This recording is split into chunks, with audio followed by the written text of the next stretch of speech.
All right, Shalom. All praises goes to Yahweh, Bahashem, Yahweh Shai, Bahashem, Rakakwadash. Double honors goes unto the apostles and elders of Great Millstone that have taught me this truth. And much love and peace and blessings goes out to all you hopeful elect brothers that are teaching the word of Yahweh, Bahashem, Yahweh Shai. This is a lesson that's in response to a video I seen from the elder Chazak from the Mississippi camp of Great Millstone, right? Because in his video he was doing a breakdown on basically analyzing Esau's breakdown of Deuteronomy 28 and 68 and how Esau broke it down was completely wrong, right? He said that, you know, in these different translations, and I think the brother was reading a commentary as well, Esau was saying that, you know, Deuteronomy 28 and 68 was fulfilled in the ancient world when Israel, you know, when the Israelites came into Egypt, physical Egypt, and sold themselves into slavery, but no one bought them. That's not how it happened. How is that even a curse? When you read the curses of Deuteronomy, the 28th chapter, how does that fit something that the Most High will put upon us for a punishment? First of all, while you would sell yourself as a slave and no one will buy you. If no one bought you, that means that's beneficial for you, because that means you wouldn't have to be a slave. So that makes no sense. But the point that the brother made is that, you know, that in reality, you know, Yahweh Shem Shai showed his great power and his terribleness through, you know, that marvelous curse he put upon us, which he had us go into cargo slave ships in the transatlantic slave trade. And that's basically the theme of this lesson, is that Yahweh Shem Shai, he shows great signs, and some of those great signs of his, you know, majesty or his power are the curses, and namely Deuteronomy the 28 verse 68. It was a great thing that happened to our people, right? So this is Deuteronomy chapter 28 verse 68. It says, "And the Lord shall bring thee into Egypt again." All right, what does that mean? It means that we will go into slavery in Egypt again, just like ancient Egypt, except this time it was to be in the place that's spiritually called Egypt. You could read that in Revelation the 11th chapter, because this Egypt is referring to America. It says again with ships. You see? Those ships represent the cargo slave ships that, you know, which was the period in history that everyone knows about. Everyone in this whole entire planet knows about the horrors of slavery, the horrors of the transatlantic slave trade, because that was a horrible, you know, action. That was a horrible event that took place. So-called Negroes being and even the Native Americans being sold on slave ships, you know, bound up, tied on shackles, forced to be body to body on the bottom of hot slave ships and sold from one continent to another continent. That's a marvelous and horrible curse that the Most High put on our people. You know, the Most High made an example out of us, and that was something of significance, because it was for us to tie it back into the scriptures and understand that the Most High had it happen to us because it was our punishment, so that we can in turn know that we are these Israelites that the Bible speaks of. You see, if this was some vague thing that, you know, you can't really point out in history, how are we supposed to know that we're Israelites? How are we supposed to know the fear of the Lord if he just did something common to us? He did a great thing by putting us in cargo slave ships. And that's something to be fearful of. Okay? It says, "By the way whereof I spake unto thee, thou shalt see it no more again. There ye shall be sold unto your enemies for bondmen and bondwomen." So what it means is we're going to be sold. And it says, "And no man shall buy you." So if we were to be for sale, if we were to be sold, I should say, how can no one buy us? If you sell, let's say, for example, let's put it into context. Let's say I sold, if I told you, let's say I'm speaking to somebody, I said, I just sold my car yesterday, but no one bought it. That doesn't make any sense, man. Because when it says you shall be sold unto your enemies, it represents us actually being sold into the hands of the so-called white man. But where it says no man shall buy you, that represents no one of our nation, no one coming to our aid to help us. Because what? From the time of the transatlantic slave trade, all those brothers and sisters of our nation that was traded, no one never came and got them. We're in our enemy's hands until this day. And that's the great power of Yahweh Bashim Yahushai. And that's the theme of the lesson, as I said. The great power of Yahweh Bashim Yahushai. How it was showed by putting us into captivity. You know? It wasn't something light. Yahweh Bashim Yahushai shows his power in, you know, in what he does through his marvelous acts. And how great they are. So this is Deuteronomy 10:17. It says, for Yahweh your God is God of gods and Lord of lords, a great God, a mighty and a terrible, which regardeth not persons nor taketh reward. See, so the scriptures describe Yahweh Shem Yahushai as mighty and terrible. So let's look up those words, mighty and terrible, in the Hebrew. And that word for mighty, hold on, the word for mighty is gabar or gabawar. It's the same where you get the word for gabar, which is a mighty man.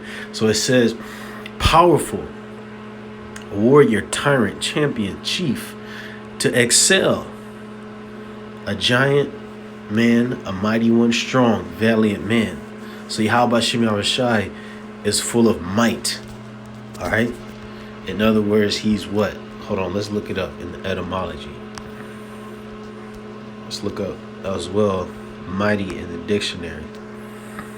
Possessing great and impressive power or strength, especially on account of size. So Yahweh Shem Yahushai, he possesses great and impressive power.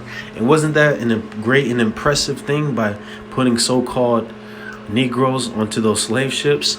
That was great and impressive. So that's worthy of Yahweh Shem Yahushai's reputation. All right. Let's see what it says for mighty. It says possessed or endowed with might, having much ability, strength, or power. You see, that's Yahweh Shem Yahushai. He has much ability. That's why he was able to put an entire nation of people on cargo slave ships and put them in the hands of their enemies. That's never happened before. But it happened to us as Israelites because that was part of our curse.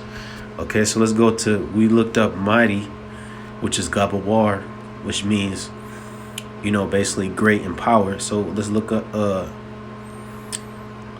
terrible. The word for terrible is Yara or Yara'ah. It says to fear, to morally to revere, cause to frighten, to be afraid, to make afraid, to be dreadful. And we know what that means. That's that fearful power Yahweh Shem Yahushai, what he could put upon you to make you scared of him. And that was the purpose of the curses. That was the purpose of the transatlantic slave trade. All right? Because that wasn't done through the hands and will, through the will and the hands of men. Yes, it was performed by the hands of man, but through the will, it was through the will of Yahweh Shem Yahushai. And that's why what makes Yahweh Shem Yahushai Yirah, fearful. All right. So this is the book of, let's go to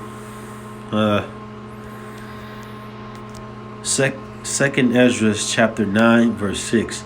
It says, even so the times also of the highest, and who's the highest? Yahweh Shem Yahushai, have plain beginnings and wonder and powerful works and endings and effects and signs. So Yahweh Shem Yahushai, when he does things, he does it big. He has powerful works. Just like in the time of Egypt, those were powerful works. So when you see these actions happen throughout history, you're supposed to attribute them to the Most High. You know, most people, you know, don't understand that these different natural disasters and significant events, they don't understand that happens because Yahweh Shem Yahushai willed it. But, you know, being in the truth, you understand these things. That Yahweh Shem Yahushai, he does it because what? His times have plain beginnings and wonder and powerful works. Very powerful. With his Yahweh Hashem Yahushai, his works are powerful. Right? So this is Micah chapter 7, verse 15. Matter of fact, verse 14. It says, feed thy people with thy rod, the flock of thine heritage, which dwell solitarily in the wood, in the midst of Carmel. Let them feed in Bashan and Gilead, as in the days of old. According to the days of thy coming out of the land of Egypt, will I show unto him marvelous things. So that's the point, is that Yahweh Hashem Yahushai, he shows marvelous things. And that word for marvelous is palah, or pala'ah, and it means perhaps to separate, distinguish. You see? So his Yahweh Hashem Yahushai's works are distinguishable, meaning it's very significant. The things, it wasn't the transatlantic slave trade very significant, distinguishable? Let's look up this. What was the worst slavery? American slavery. You see that? The darkest history. When you look up what was the worst slavery, American slavery. The dark history of New Year's Day and American slavery. History of slavery. Slavery myths.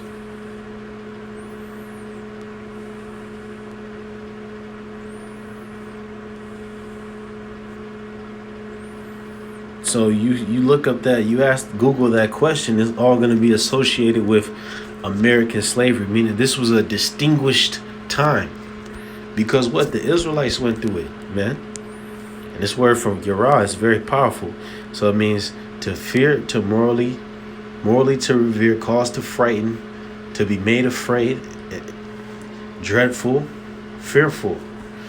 Right? Because the whole point of this, Yahweh Hashem Yahushai doing these marvelous and fearful, distinguishable things, is so that you can attribute that to him, so he can get the glory. Okay? Because it says here in the book of Sirach, chapter 16, verse 15, it says, the Lord hardened Pharaoh that he should not know him, that his powerful works might be known to the world. See? So Yahweh Hashem Yahushai is all about making his works known to the world. And that's why he declared what would happen in the transatlantic slave trade in Deuteronomy 28 and verse 68. You see? Yahweh Hashem Yahushai, he's very particular. That's how our God moves. So let's go to another one. See if I have another precept pulled up. You know, these people out here, they don't really know the Most High. They don't understand how he operates. But Yahweh Hashem Yahushai, he blessed us with this information. That's why this is a very, this is a blessing, man, to be able to go into the scriptures and understand and know the Most High on a certain extent. We don't know everything about the Most High, but we know he's greatly to be feared. We know he does great things on the earth. But the people of the, you know, in this world, they're very blind. They're very clueless when it comes to the Most High. So this is Job chapter 5 verse 8. It says, I would seek unto God, and unto God would I commit my cause. And which God is it talking about? The God of the Israelites, the God of the Bible, which doeth great things and unsearchable, marvelous things without number. And that, I believe that same word for marvelous is palah. See, palah. To distinguish. By implication, cause, great, difficult, wonderful. Miracles, to perform, to separate, to make singular. Right? When you think of slavery, you always think of American slavery. Usually, in the minds of most people around the world, they think of American slavery. They don't think about slavery that happened in ancient times and shit. They think about slavery that happened to us, because that was one of the marvelous things that Yahweh Hashem Yahushai had happened. So let's see, which doeth great things. And that same word for great is the word we read before, Gadawah, which means mighty. Because Yahweh Hashem Yahushai is a mighty God. He's, if you read the is it Exodus 15:3? The Most High, he's a man of war. He's a man of war. That's how he operates. When you are an enemy to Yahweh Shem Yahushua, like our people was in the ancient world, this is what he brings upon you. He will fight you until you can't fight anymore. When you fight against him, he will fight back until you can't fight anymore. So that's why the best route is to humble yourself to the Most High, because he is likened unto a mighty man. And that's what he is. He invented the mighty man. So what, you got to be out your mind to fight the Most High, because he'll do what he did to us, with the curses. So this is Psalm chapter 78, verse 12. It says, let's read verse 10. It says, they kept not the covenant of the Most High and refused to walk in his law. So that was the predicament of our people, our ancestors unto this day. We didn't keep the covenant of Yahweh Shem Yahushua because our people was given unto idols. They worshiped the gods of the heathens around them.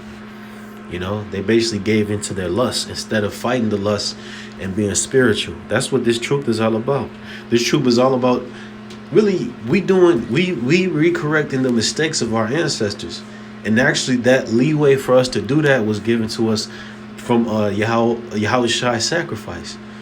So we trying our best to do the opposite of our wicked forefathers that went off and might have even been some of us in our past lives that's going off. So we're trying our best to, be sealed with the grace of Yahweh B'Shem Yahushua by teaching, by praying to him, and ultimately believing in him, correcting our ways to our best ability.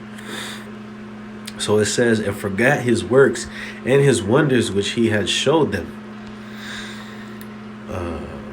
And that same word for wonders is pala'ah. We read that. It said, marvelous things did he in the sight of their fathers, in the land of Egypt, in the field of Zoan. So Yahweh Shem Yahushua, he does marvelous things. Once again, that sticks to the theme. And this is the last precept I'm going to get. Okay? So,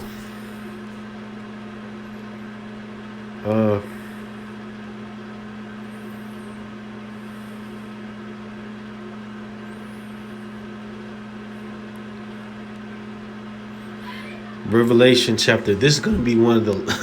This is going to be Yahweh Shem, one of the Yahweh Shem Yahushua's next great marvelous acts when he destroys America. This is Revelation 15 verse 1. And I saw another sign in heaven, great and marvelous, 7 angels having the 7 last plagues, for in them is filled up the wrath of the Most High. And I saw, as it were, a sea of glass mingled with fire. And what was this? Because this was the vantage point of being on a chariot, being, in the skies when Yahweh Shem Yahushua destroys America, because it's going to look like a sea of glass, because the firmament around the earth plus mingled with fire, because America will be on fire. So that's kind of the image. It says, and them that had gotten the victory over the beast, and over his image, and over his mark, and over the number of his name, stand on the sea of glass, having the harps of God. And they sing the song of Moses, the servant of God, and the song of the Lamb, saying, great and marvelous are thy works, Yahweh God Almighty. Just and true are thy ways, thou King of saints. So look, the elect recognize Yahweh B'Shem Yahushua for his marvelous works. Okay? It's that knowledge of the Most High that separates us from the world, because we know that Deuteronomy 28 and 68 happened on account through the will of Yahweh B'Shem Yahushua. Transatlantic slave trade, that was the marvelous work. That was Yahweh B'Shem Yahushua distinguishing himself, man. Alright, so all praises goes to Yahweh B'Shem Yahushua B'Shem Rakakwadash and Shalom.